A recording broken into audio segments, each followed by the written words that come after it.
So if I'm sitting at home and I have I've just lost my job. I'm under, and I think unfortunately right now in the United States, a lot of people are under economic stress. It's a reality. Now, don't you think that sometimes when you're under stress, you make the worst decisions? What happens in financial stress is don't isolate. And that's a cultural issue, I find. To articulate it that way is very good, because I think sometimes the things that are in the dark side of our lives, we try to hide. Instead of shedding a little light on, maybe it'll help us. It'll help us and it helps others, because others can learn from it too. Right. So think of it that way. If you can't do it for yourself, do it for others and say, oh, I can help them learn from my issues. That's great. So we'll be right back after a short break with more conversations with these two women.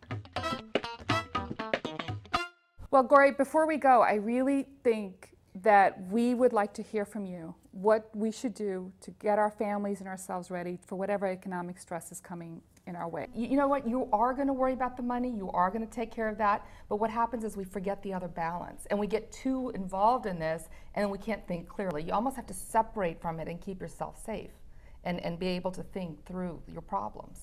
Well, I think that that would help a lot of people, because I think, I imagine if you've lost your job, you could only think about losing your job and be irritable with your kids and not want to talk to your girlfriends and not go to the gym, right? And so that actually you're making the rest of your life worse. So find ways to make the rest of your life the same or better. Thank you both so much for sharing your extraordinary wisdom with us. This is, I think, how we're going to enrich our lives, by sharing our stories with each other and being honest in our dialogues.